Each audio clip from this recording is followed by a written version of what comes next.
Good morning. That is, if you're here with us live, and welcome if you're watching this later, a recording of it. I offer everybody a virtual welcome. So here's a question. How long has it been since you've actually been here at UUCS? Since we can't come here in person right now, how long has it been since you've actually walked into this building? Probably a long time for a lot of you. So it's our spiritual home, and it's still here. And some members who have been here recently to create their prayer flags, it's been wonderful. They've noted how when they come here, and especially since they haven't been here in such a period of time, how surprised and overwhelmed and grateful they are when they come here and see this building, this room. It holds so many memories. It holds so much hope. And we are a community of memory and hope. And it is hope for those times when we can gather again that do sustain us now. But welcome to this service. It's a virtual service, and I'm so glad you're joining us. Welcome.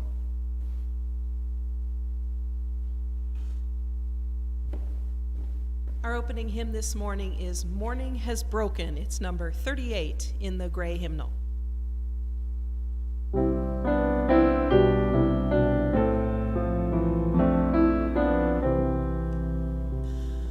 Morning has broken like the first morning.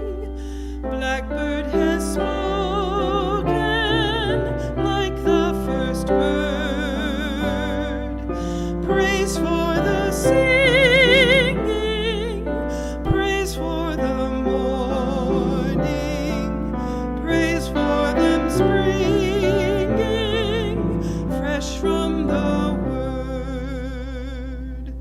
sweet the rain's new fall, sunlit from heaven, like the first dew fall on the first grass. Praise for the sweetness of the wet garden, sprung in completeness where God's feet pass. Mine is the sunlight, mine is the morning, born of the one light Eden saw play. Praise with elation, praise every morning, God's recreation of the new day.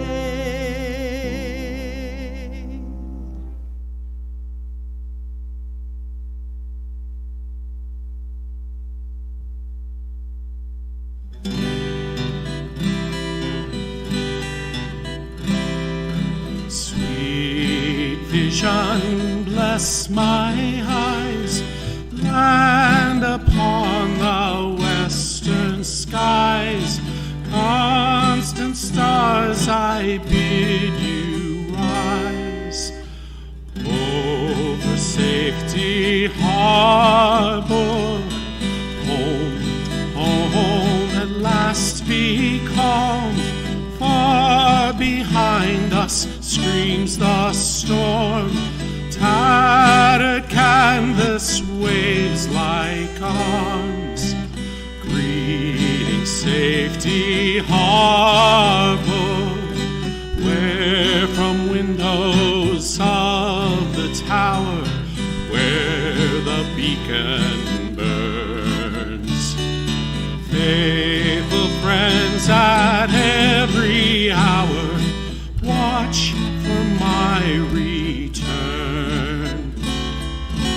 Yours the calm and peace I claim when I face the waves and rain, when the sea road calls my name. Out from Safety Harbor, through the fearsome foaming gale, when no spirit fills my sail, I shall see though sight may fail. Lights of safety harbor, clear from windows of the tower, bright the beacon burns. Faithful friends at every hour, watch for my return. Hearts deep and memory sure, call me through the tempest's roar, where the pilgrim sails no more, home to safety harbor, where the pilgrim sails no more, home to safety harbor.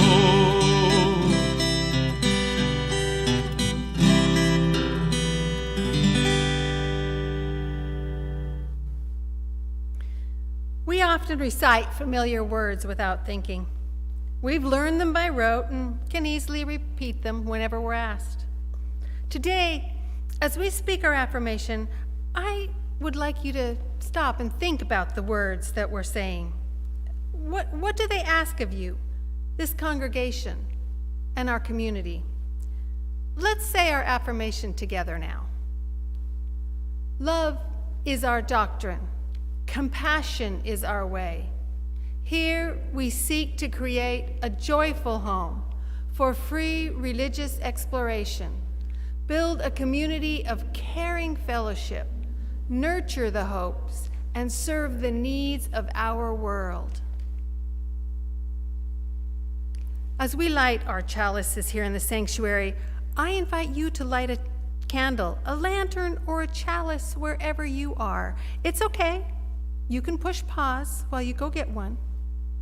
Lighting our chalices is a symbol of who we are as Unitarian Universalists. They remind us that sharing light and warmth does not diminish the light and warmth that we ourselves receive. It does, in fact, increase the light of knowledge and the warmth of community. It's our tradition at UUCS to light 3 chalices. The first for our congregation, its members and friends. The second for our partner church in Šiman-Valva, Transylvania, Romania. And the third is for our children and youth, who will become the keepers of the flame. Please join me in singing the flame into light.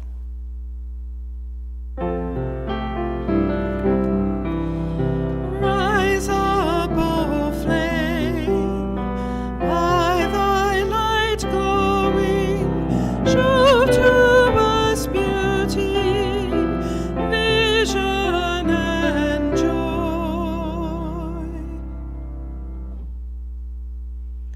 Hello and welcome to the Time for All Ages portion of the service. The story I'm going to tell you today is called Jonathan James and the What If Monster by Michelle Nelson Schmidt. Some what if monsters like to hang out and fill up our heads with worry and doubt. They're sneaky and quiet and quick as a blink. The words that they whisper can change how we think. Jonathan James heard those words full of dread, and all those what-ifs got stuck in his head. What if you tumble? What if there's wind? What if you slip and your knee gets all skinned? What if they giggle? What if it's chilly? What if you jump and you look really silly? What if it's hard? What if you're bad? What if they laugh and it makes you feel sad? What if it's ugly? What if it stinks? What if that is what everyone thinks? What if it's yucky? What if it's icky? What if your mom yells, "You're way too picky"? What if it's dark? What if it's scary? What if there's something giant and hairy? What if you lose? What if you're last? What if you're too slow and you never get fast? What if she laughs? What if she runs? What if she thinks you're not any fun? Now, wait just a minute. I have something to say after hearing what ifs all through the day. I hear all your worries. I hear all your claims. But what if you're wrong? Asked Jonathan James. What if I climb to the top of that tree and I never slip or skin up a knee? And what if I jump right into the pool and everyone thinks I look really cool?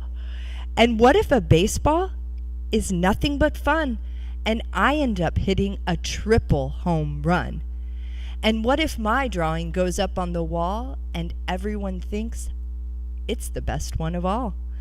And what if I taste some of that food and it puts my mouth in a really good mood?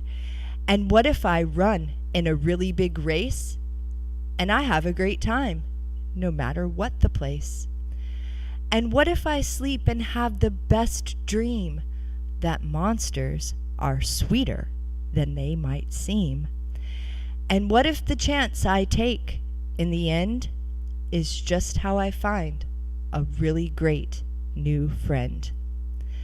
Thanks be, and may all beings be happy.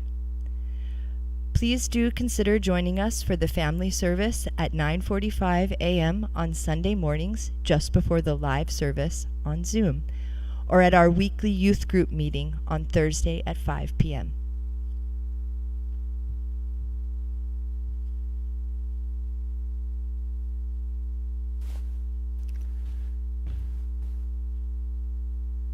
Take a moment now to take a deep breath.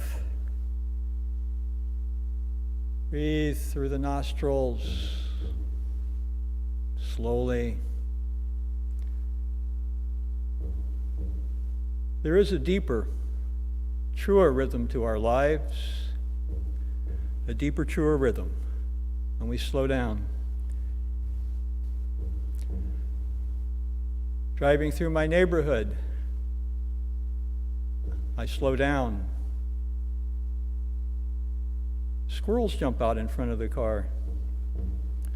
Children chasing balls. So I drive slow. Drive slow so I cause no harm. If I drive too fast, if I live too fast, there's no time to notice, no time to react. So I go down to life, the path of life. A deliberate, mindful pace guides me, helps me be aware, helps us be aware of who is struggling along the road of life. How many there are, how grim their conditions, how hard it must be. Why can't we do better? What can I do now? You can be present with those who suffer. You can be present wherever you can, however you can. Simply aware and present. You don't need to do anything except be there with them. Who are you called to be with? Who are you being called to listen to and understand Who are you called to be with during trying times when pain and grief overwhelm those around you? I invite you to think for a moment, reflect. Where is compassion calling you now? Compassion is our way. And gratitude. Life goes on even during this time when we're separated. Let this be a time for gratitude too, for the simple things and for the great things. Most especially, let's feel our gratitude for one another. We think this day of our oldest member, Joe Bateman. So grateful for all Joe has done over the years. Celebrating her 99th birthday today. And so we send our love and our gratitude to Joe Bateman for all she has done for so many years for our congregation. And we celebrate with Ed Kramer, whose daughter Heather recently married to Chris. And Ed watched on the Zoom, and he smiled, and his heart was full of love and gratitude. And he is very happy for them both. Think now of the gift of other people in your life. Think now of the wonderful people who enrich your life in so many ways. There are so many reasons for us to feel gratitude.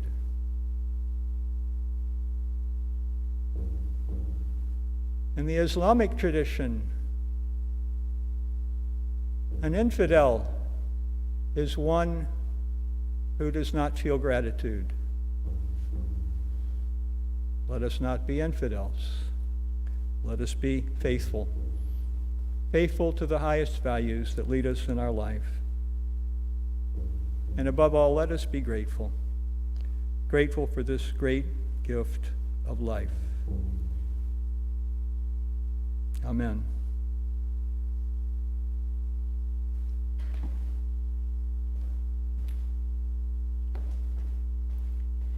We invite you to share your joys and concerns by logging on to our website. You can see the directions on the slide.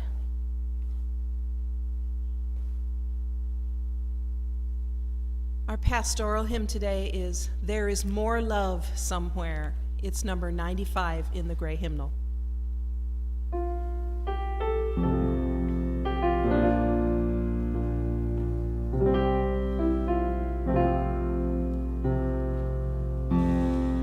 There is more love somewhere. There is more love somewhere. I'm gonna keep on till I find it. There is more love somewhere.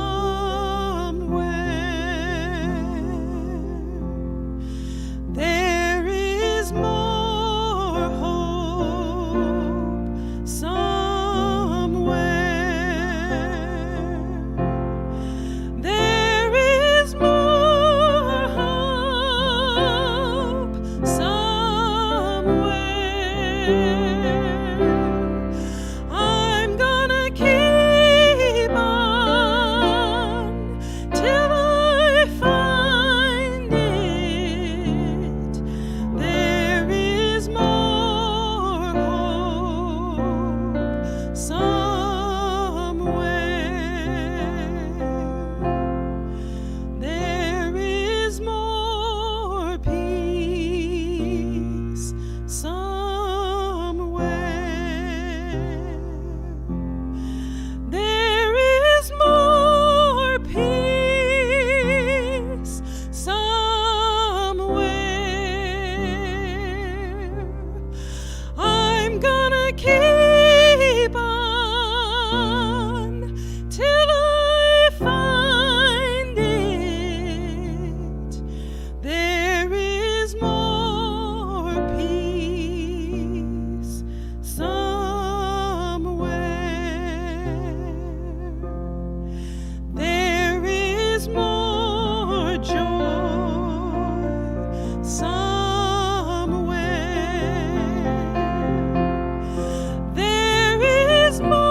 For years now, my conservative friends have asked me, do you really want to live in a welfare state?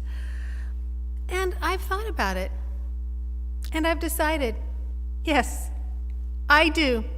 I want to live in a welfare state.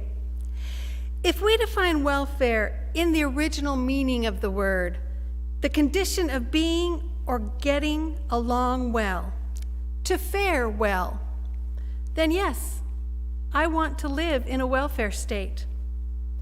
If welfare means that my well-being and the well-being of everyone else means that we have healthy food, clean water, clean air, proper housing, and affordable, if not totally free, education, and full access to complete health care throughout our lives, then yes, I want to live in a welfare state. If welfare means that we take care of the earth, end the destructive practices that are poisoning the planet we are blessed to share, and begin to implement policies and practices that support and sustain the lives of us and for generations to come, then yes, I want to live in a welfare state. If welfare means that people and not corporations and corporate profits are the primary concern of our politicians and our national and international policies, then yes, I want to live in a welfare state. If welfare means that the rights of all people to live in safety are protected by sensible laws that protect the citizens and children against violence and those who would place personal freedom over the good of all people, then yes, I want to live in a welfare state.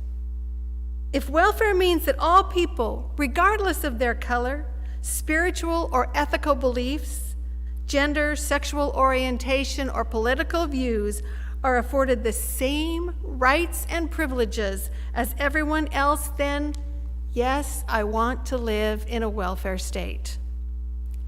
If welfare means that all people, without exception, are given the right to vote without fear of harm, reprisal, or discrimination, and that money plays no part in whether a person can run for or hold office, then yes, I want to live in a welfare state. If welfare means that our justice system does not favor corporations or one part of society over another, then yes, I want to live in a welfare state. If welfare means that our prison system is one that is not run by for-profit corporations, that its purpose is restorative, not retributive or punitive, and one that sees the humanity in all people, difficult as that may be at times, then yes, I want to live in a welfare state. If welfare means having an economic system that does not exploit workers and does not perpetuate an oppressive class system, one that ensures that all people have the dignity of work and a fair and livable wage, then yes, I want to live in a welfare state. If welfare means that our system of taxation is fair, progressive, and free of loopholes that favor the wealthy and corporations above all others, then yes, I want to live in a welfare state. If welfare means that each of us care for the other, that the least among you is cared for and loved as much as everyone else, that racism, sexism, ageism, and all the negative and harmful isms become a thing of the past, that we all support each other in living our lives to the fullest potential, and that we are all faring well, then yes, I want to live in a welfare state. In fact, I want to live in a welfare world.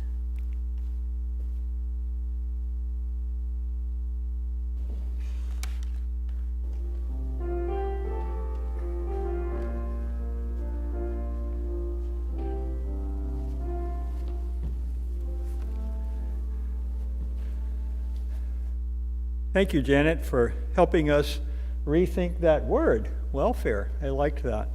And also, thank you, Kit and Laura, for that beautiful rendition and your lovely poem and the lovely recording of the music from Dennis.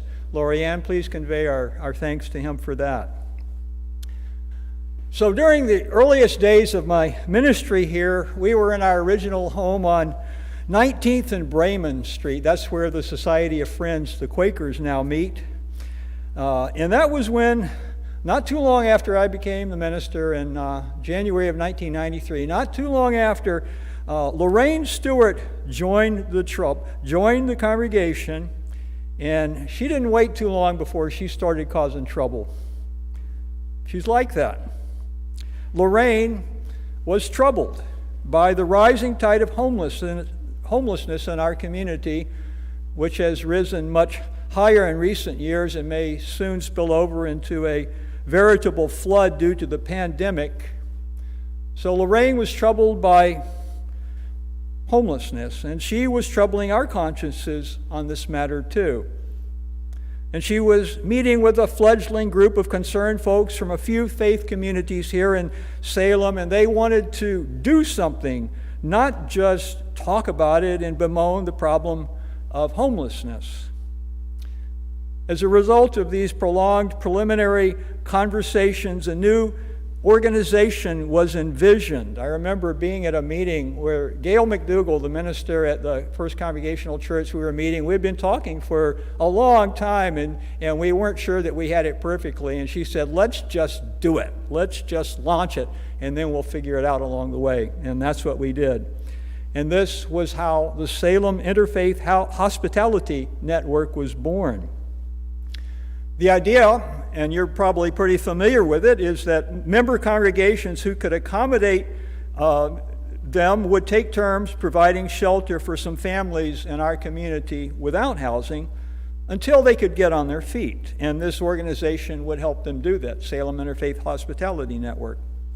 We knew that we couldn't participate as a host congregation at the time. We wanted to be a support congregation. We just didn't have enough space in our small home over on 19th and Bremen.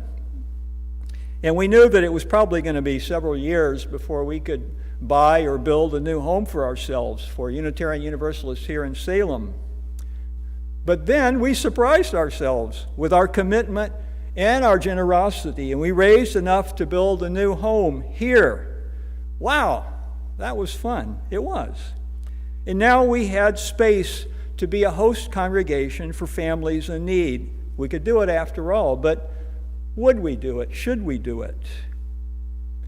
None of us individually, not the board chair or the minister or any single person, was empowered to make such an important decision as to whether or not we should participate in this program, because it was a significant commitment.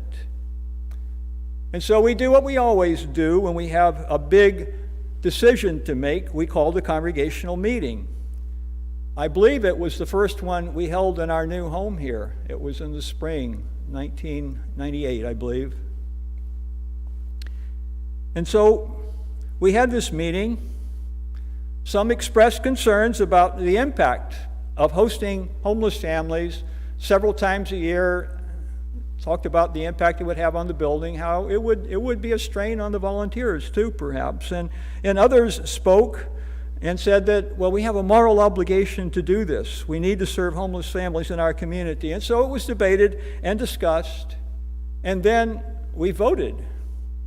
And we voted to become a host congregation. It was our first vote here in this building. Those who did not prevail very gracefully accepted the results because they respected the democratic process which lies at the core of our tradition. And so that's how we became one of the original host congregations for the organization that used to be called Salem Interfaith Hospitality Network, and now it's called Family Promise. And since that time, thanks to incredible volunteer participation, especially by the coordinators of this program, and Lorraine was the first coordinator, for well over 20 years, we have provided shelter and food and compassionate connection and support for dozens and dozens of families in our community who are on their way to finding safe and secure shelter on a more permanent basis. Oftentimes on Sunday mornings, I'm trying to recruit volunteers for this program, and I'll begin by saying, how many of you here have volunteered for Salem Interfaith Hospitality? And practically every hand goes up. It's always so touching to see how many people participate in this program. There's just no way that you could calculate how much good we and the other host congregations and Family Promise have done over the years. There's no way that we could even begin to grasp the help that we have been for so many people.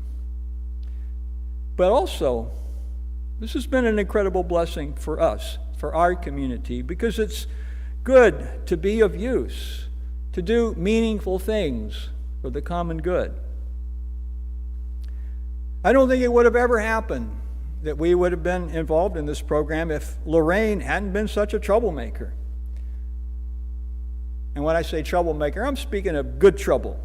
The kind that lifts people out of complacency and indifference, the kind of trouble that troubles our conscience, makes us aware that accepting the status quo is a cruel, hard blow for those on the outside in the rain and the cold, living under tarps or sleeping in cars or hidden away somewhere. As you may know, the rise of homelessness in our region of the country has grown alarmingly as rents have pushed more and more out the door and into the cold. How often I see rain tarps covering tents and sleeping bags of people forced to live where no one should be forced to live, next to noisy freeways and other desolate places. And when I drive around, I see new ones all the time. It just seems like they're expanding. And it feels so terrible to see that. The message that our society is sending to the homeless is clear. It's called the homeless problem. The homeless problem. The message we're sending to the homeless is clear. You don't have the right to exist, and we wish you didn't. Does that sound too blunt? Where, then, is a homeless person allowed to shelter, to rest, to clean, and care for their bodies? There isn't any place.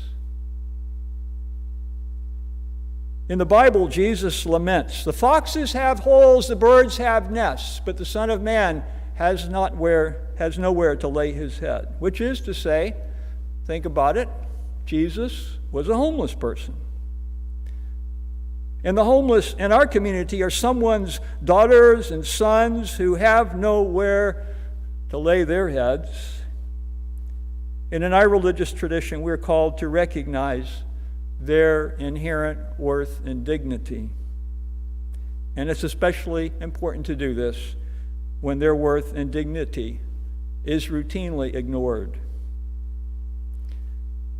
In fact, everyone does have the right to exist, and everyone should have the right to shelter.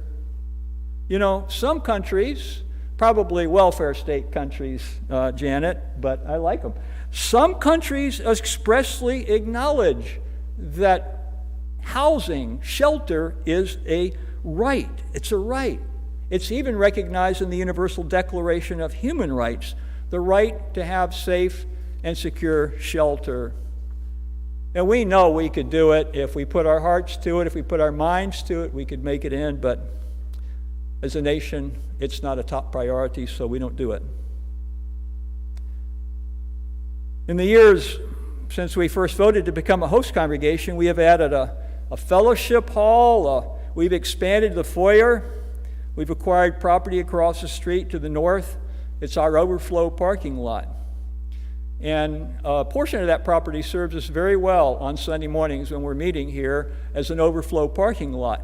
But there's a part of that property over to the far east. There's a ditch, and then you cross that, and there's a pretty good space of land. And I've always envisioned that we would have some other use for this property. But nothing ever seemed to come up that was fitting. And then 3 years ago, another group of troublemakers here who, for a variety of personal, moral, and spiritual reasons, they were deeply troubled by the inhumanity of homeless in our midst, they started stirring things up. And they came up with a vision for this piece of property and called it, and went through a little bit of an evolution. It eventually came to be called Habitat and Hope Village.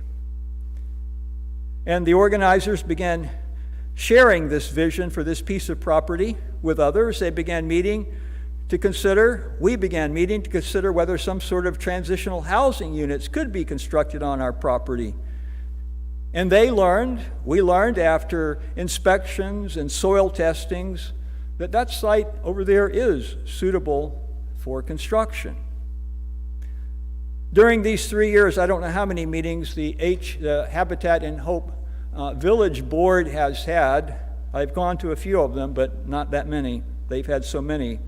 I don't know how many community connections they've made. I've been at some meetings down at the county courthouse buildings downtown where they're meeting with other groups trying to address the problem of homelessness. They've been out there networking with the community. I don't know how many times they've done that or how many other things they've done to further their work. Suffice it to say, they've worked hard, diligently, with firm but gentle persistence. And at different times, they've appeared before the boards to discuss the project, answer our questions, and address whatever concerns got to be raised. And during our discussions, we've realized this is not a decision that the minister is going to make or the board is going to make. We can simply put it to the congregation because you are the ones who should be entrusted with making this decision. As for me, as a member of this congregation, I'm a minister here, but I'm also a member. I've signed the membership book, so I do get to vote at the congregational meetings. I'd like to tell you why I will vote in favor of this proposal at our congregational meeting a week from today at 12 noon on February the 7th. Today, I've also invited Christine Ertl, our board chair, to speak on behalf of the board. We may or may not disagree on particular proposals. I don't really know, quite frankly, because we talk and we dialogue and a lot of things happen. I don't know about that, but I do know that we agree in love, and we agree that it is spiritually incumbent upon us to help alleviate the inhumane condition of widespread homelessness in our community. And we both agree that even as we will each share differing views, we can and we must entrust the congregation with this decision. In congregations, decisions inevitably must be made, of course, and inevitably there will be disagreement. And if you ever find yourself in some place where there is no disagreement, run like hell, because you've landed in a cult or some other place where freedom of dissent is not allowed. Dissent, I welcome it. It's essential for our democratic processes. It helps us think things through. It's essential for our spiritual well-being because that way everybody feels as though I really do have the right to share my views. That's important. I just want to note here, parenthetically, that Christine has been serving us so well. I just want to thank her publicly for being the board chair. She doesn't want the thanks, but she served us so ably and so well in a very demanding role, especially being the board chair during the pandemic, a little bit of an extra challenge. And I always welcome Christine's opinions. I'm always informed by them. And she's speaking on behalf of the board too, so keep that in mind. As soon as I heard about Habitat in Hope Village nearly 3 years ago, I was in complete support because my heart instantly told me that we're called to do this. It would be such a blessing to so many people in more ways than we can imagine. My heart tells me that this program will work, and my head tells me it's not unrealistic to think that Habitat in Hope Village can make this work. And I would love to see us try. One primary concern raised by those who currently are concerned about the viability of this program is that we would be too far away from the various services that the women, this is a Habitat and Hope Village is envisioned as it's a transitional housing opportunity for women moving out of homelessness and hopefully into a better situation. But the concern is it will be too far away from the women. I mean, we are out on the east edge of town, and the women would need to have access to services downtown, so this would be a concern. It was more of a concern for me before the pandemic, and now during the pandemic, we've learned how to connect technologically with Zoom. We have Zoom meetings all the time. Our world has shrunk. Technology has shrunk, even again, the distance between us in new ways. And I'm sure that were they to build a Habitat and Hope Village, it would have computer and Wi-Fi, and that the women would have access to services remotely. And that's done quite commonly now. So I think that takes a little bit of the concern away about that, at least for me it does. And then too, if Habitat and Hope Village was built across the street, they might be remote from downtown, but they wouldn't be remote from us. We'd be right across the street. And I could imagine all sorts of wonderful relationships being born over the years, all sorts of ways our lives could intertwine and we could help one another. Let me note here in passing, lest there be confusion, that the Habitat and Hope Village is not a program of our congregation. It's members of our congregation who have a nonprofit legal status. It's called Habitat and Hope Village Incorporated, and it is they, not UUCS, which will be responsible for overseeing this program. Yet they are an affiliate ministry of ours, so we will have a connection with them. Next Sunday, we're going to be voting on whether or not to lease our property to them. And I have other arguments that I could make regarding other concerns, but I think I'll hold off on that and let us have a good discussion at our congregational meeting next Sunday. And if I see that some of the arguments I wanted to make are not being made by others, I might chime in, but I don't want to dominate the discussion. As it is now, we have a large empty space across the street, and some of it's going to be filled again when we use it for an overflow parking lot, but still there's going to be a lot of empty space over there, and it's just sitting there. And it's become a fairly regular part of my duties to go over there and establish some initial pastoral contact with various homeless people who end up there. It's a pretty steady stream. And I am kind to them, and I listen to their stories as much as they care to share. And I ask how we can be of help while they prepare to move on, because I tell them, you will have to move on. Stay here for a little while, but you're going to have to move on. It's a difficult thing negotiating that, because really I'm supposed to tell them to move on immediately, but we can't do that. It's too cruel, so we try to soften the blow a little bit. But we often do have to tell people to move on. We never treat people with cruelty or contempt, and we offer help to them, what we can, but then they must move on.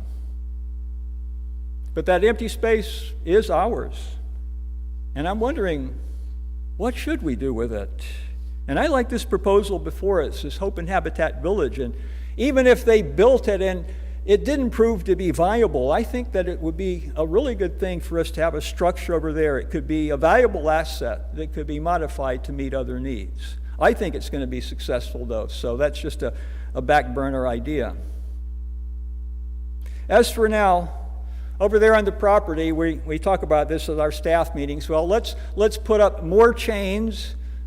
Let's put up bigger no trespassing signs so that we can keep the homeless people away. But this isn't really a good solution, because we're aware of them and our hearts are open to them, trying to do something about this. And so just putting up more trespassing signs over there somehow doesn't feel right to me.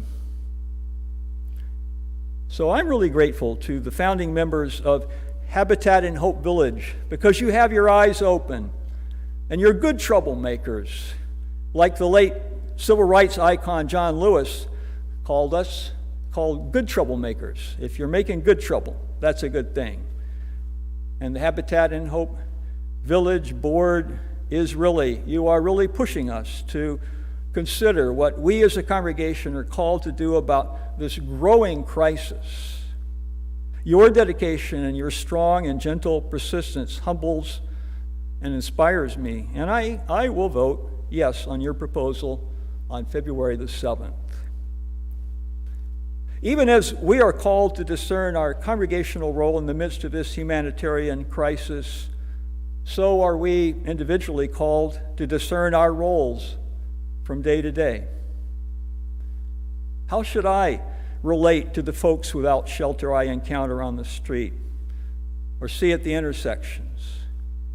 When I see a person in homeless straits, how should I regard them? I remember that this precious person is someone's child. So let us hold all who are without shelter in our hearts. Let us give them shelter as we can, with our kindness, with our smiles, with our helping hands. And when I lay my head upon the pillow in my warm home tonight, when I lay my head on my pillow in my warm home tonight, I will feel so grateful. But also my soul will be troubled, knowing how many lack this comfort.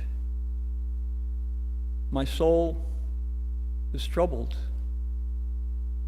as well it should be. Christine, would you come share your thoughts, and then I'll do a meditation.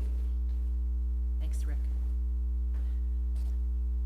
I appreciate that Rick invited me to come and be in the pulpit today to talk about this vote that we're having next Sunday. The board has been working on this for as long as I've been on the board, and so it's coming to fruition now.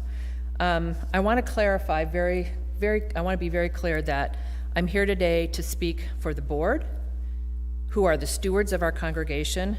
The board has liability and fiduciary responsibilities to administer the finances and the property, or the physical property of our congregation.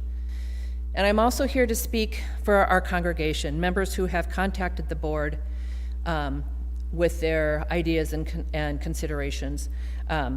It's our congregation who has the responsibility to be informed for their vote that's coming up on Sunday. We've tried really hard to get information in front of our congregation about this, about the vote, and we should have all received a packet on the voting material. It includes information from Habitat and Hope Village. It includes information from the congregation. So today is another opportunity we have for the congregation to be informed about this. So I'm speaking about what must be considered for this vote that will allow our congregation to enter into a land use agreement with Habitat and Hope Village. That's what the vote will be. Will we lease them this property? And the lease negotiation will happen between the board and HHV, Habitat and Hope. We've gotten advice for the considerations that I'm going to present today from a land use attorney that the congregation is working with to help write this land use agreement. We've had research brought to us on the best practice for impacting the needs of our unsheltered neighbors, and we've had queries from our congregants that they've asked us to address. I'm only speaking about these considerations today. There are many in our congregation who support this project. Reverend Rick supports it, and there are others. I want to be clear that our board is absolutely divided on whether we should enter into this land use agreement. They're absolutely divided, but they're absolutely united in the concept of actively supporting an effort to reduce homelessness. We've just reached no firm conclusion on whether leasing the property on the north lot is the best way to do this. So I'm going to address the best practices that have come to the board, the information we have on how to best alleviate homelessness in our community. In 2019, an Oregon statewide shelter study was brought by the state of Oregon, and they identified Salem specifically in their report, which was sort of unusual because we have a lot of communities in Oregon that have homeless needs, but they identified Salem specifically because of our high number of homelessness. And that shelter study recommended that Salem must first focus on navigation and emergency shelter for this population, not transitional housing. That's the highest need. We've also had information on best practices that says that homeless shelters must have access to resources essential for a successful housing program.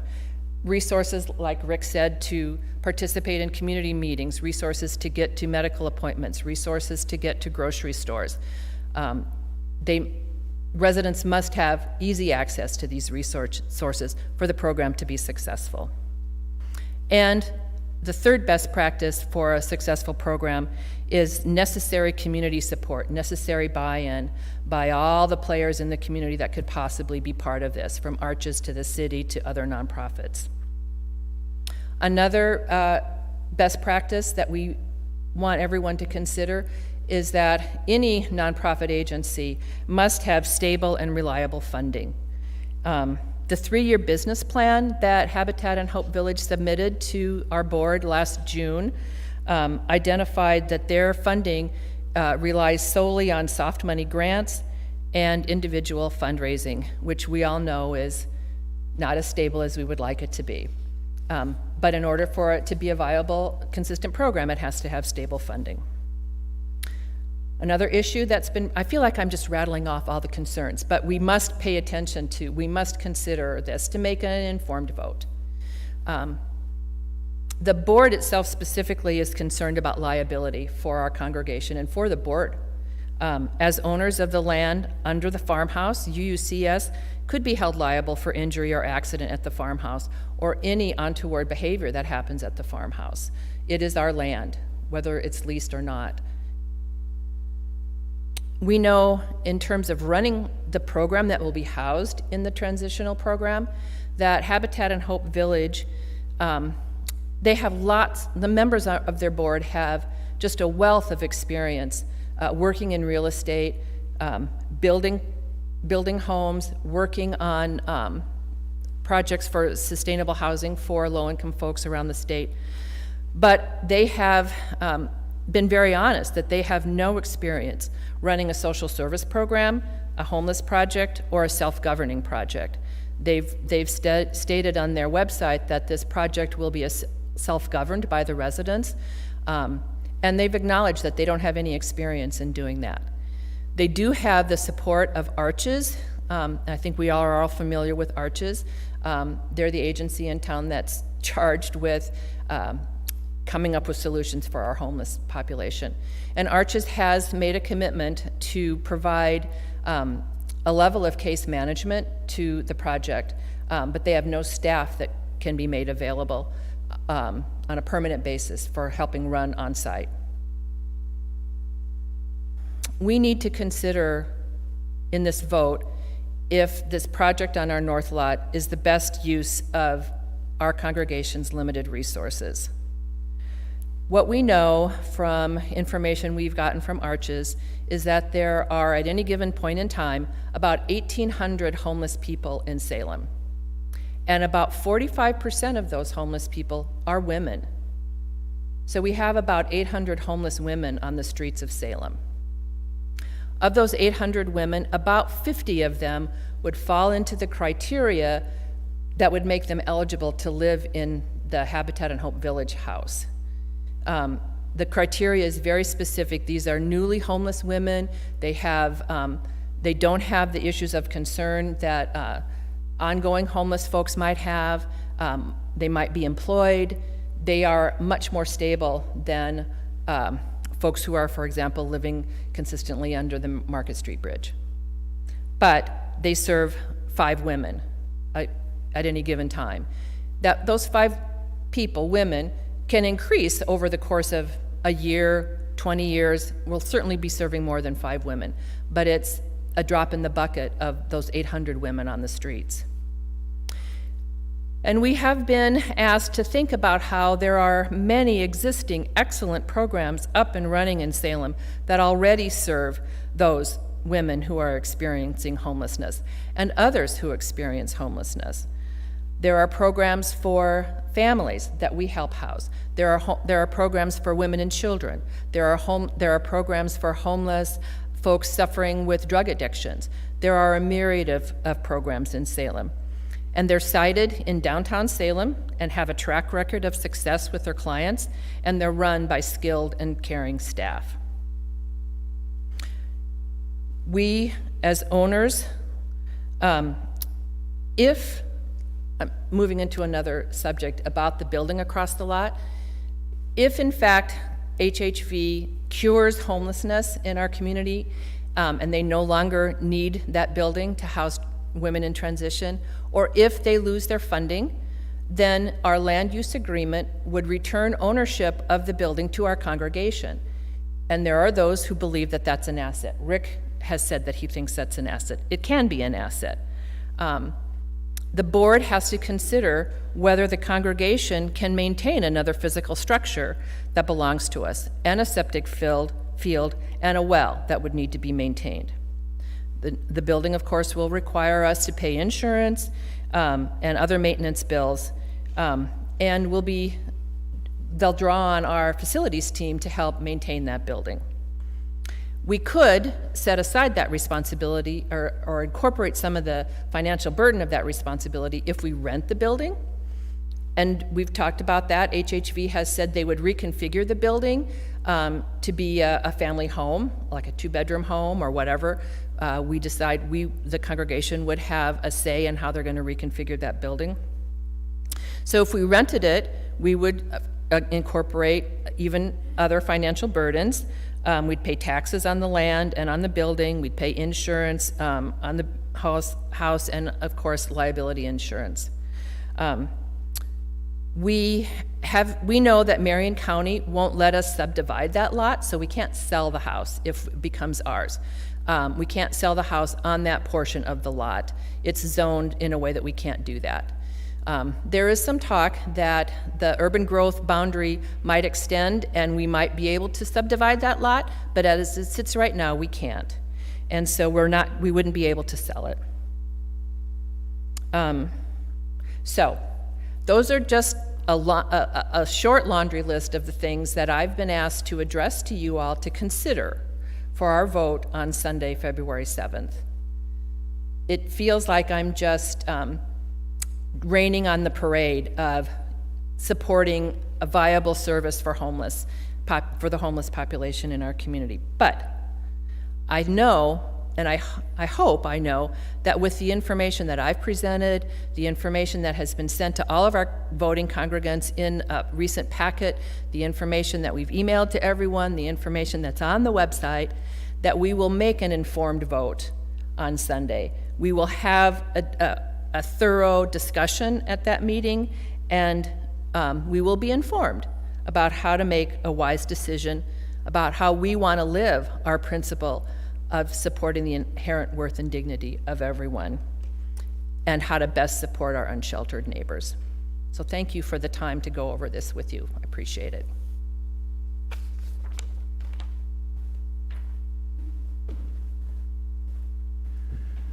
Christine, you are not raining on a parade. You are doing your job, and you're doing it well. You're raising the issues we need to consider so that we can have an informed vote. So thank you. Thank you for raising those issues. Would you please join me during a time for reflection, meditation, and prayer?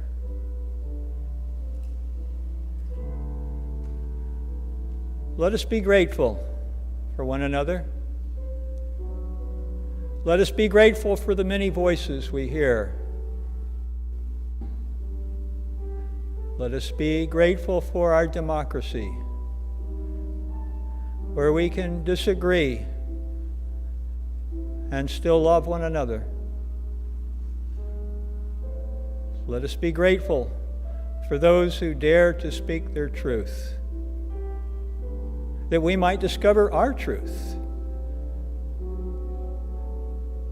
Let us be grateful for this community, always striving to address the needs of our world.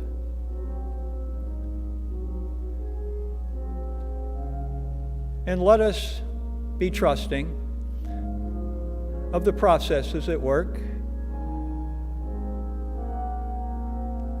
Offer our views and trust in the results, whatever they may be.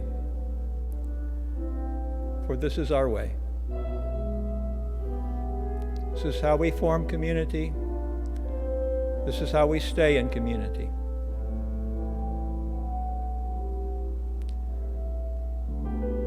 Bless us all as we continue this journey together. Amen.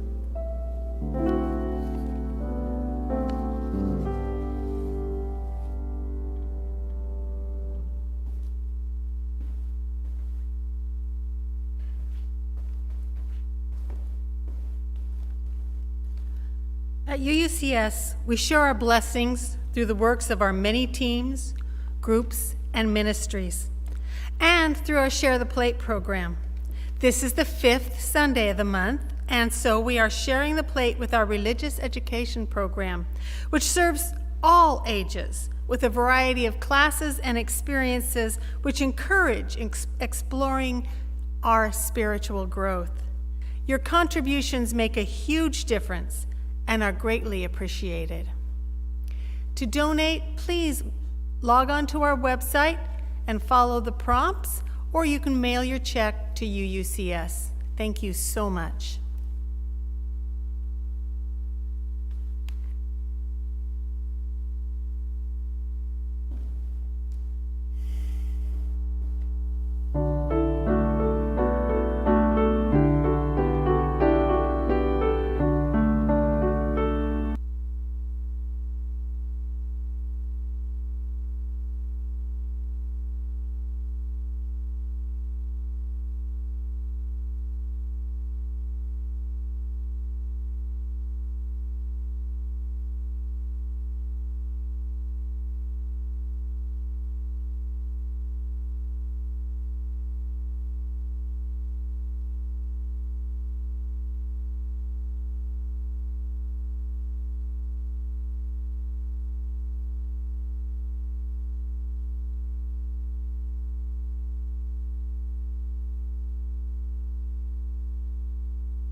Reverend Rick will light our social justice lantern to symbolize the carrying of light in each of us out into the world.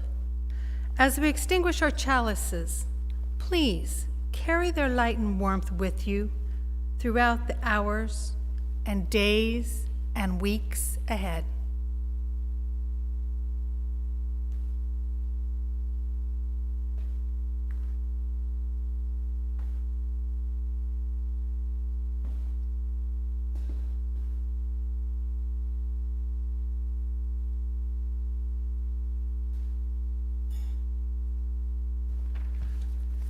I'm failing at extinguishing the chalices. I'll go back and do that correctly in just a second. However, I did want to remind you that we have a Zoom fellowship gathering at 12 noon following the service today, so that should give you a chance to connect with some people and maybe meet some new people. I hope you do take advantage of that. Also, please be aware of the announcements that we have a congregational meeting next Sunday. You knew about that. We've been making an announcement about that all morning. Next Sunday at 12 noon afterwards.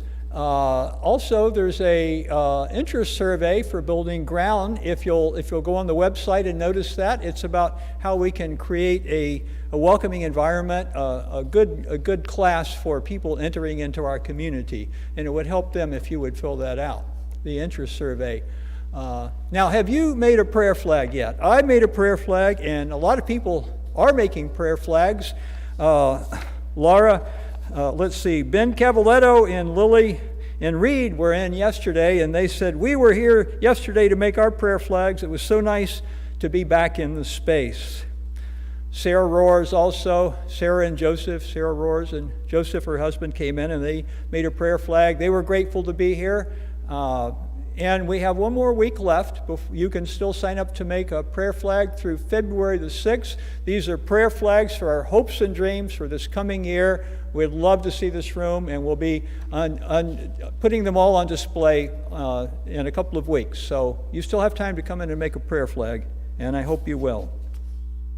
I think that's all the announcements I need to make this morning, so thank you.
Our closing hymn today is To Mercy, Pity, Peace, and Love. It's number 93 in the Gray Hymnal.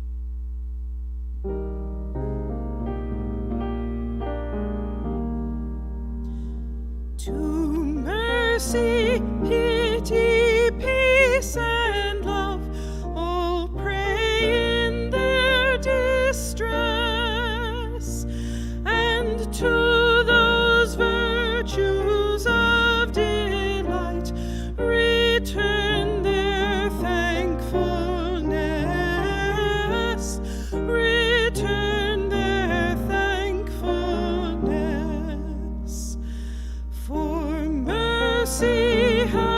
knows a human heart, and pity a human face, and love the human form divine, and peace the human dress, and peace the human dress. Then everyone of every clime that prays in deep distress, prays to the human form divine, love, mercy, pity, peace, love, mercy, pity, peace.